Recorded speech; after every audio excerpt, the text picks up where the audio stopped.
One with the intelligence of the Buddha would say, just go ahead and shave off all your hair. Hair isn't something that has any benefit for the mind.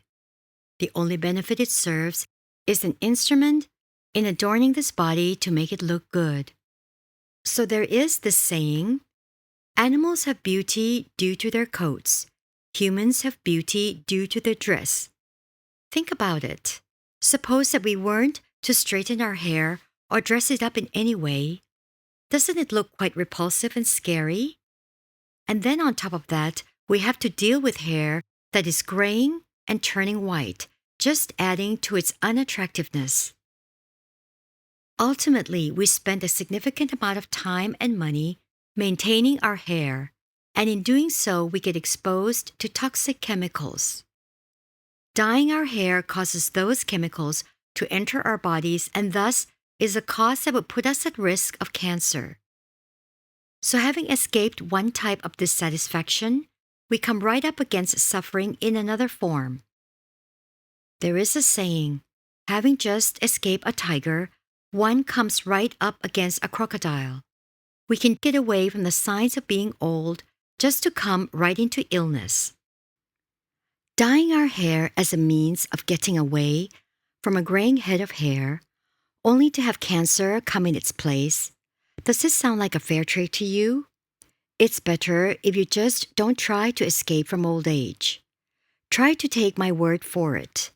Don't try to run away from the truth, but rather try to accept the true nature of things.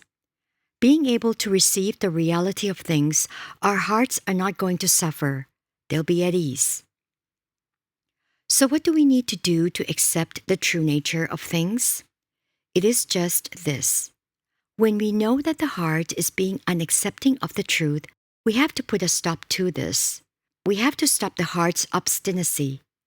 But in reality, it's not the heart that is the obstinate one, but rather it is the kilesas. The citta is merely the one that knows.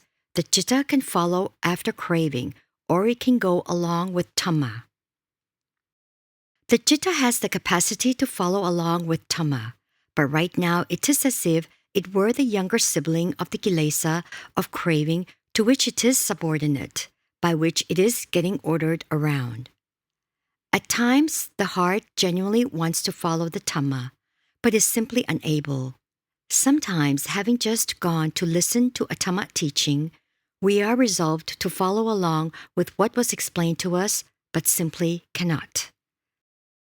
The inability to do so is due to the kilesa of craving, holding us back and preventing us from following the tamma. The kilesa of craving needs us to go along in its direction. It is the tamma that tells us that when we are old, we can just let this body go along according to the nature of old age. If the hair becomes gray, we can just let it be. If it becomes too much of a responsibility, we can shave it and do away with the whole thing. It doesn't really have any benefit for the citta. If we were going to compare the state of the citta with and without hair, the citta is going to be less stressed without hair. By having hair, we also take on a significant amount of responsibility in maintaining it, including tasks such as combing, straightening, or whatever else it may entail. And what about when we start to get dandruff? Well, if we don't have any hair, then this whole problem just goes away. Actually, we won't have any issues pertaining to our hair. All in all, the best way to solve the issues regarding hair is just to shave your head and do away with it. This way is the most straightforward. We don't need to waste any time or money, or more importantly, experience dukkha when the hair is in an unsightly state. It is just this tamma that we cannot follow along with, because the kilesa of craving is constantly holding us back. Being able to follow along with the tamma, with the truth, we're going to have to put a stop to the kilesa of craving. If we are unable to put a stop to the kilesa of craving, then we will not make any progress with the tamma. Coming to practice, Sati is the means by which we're going to be able to put a stop to the kilesa of craving.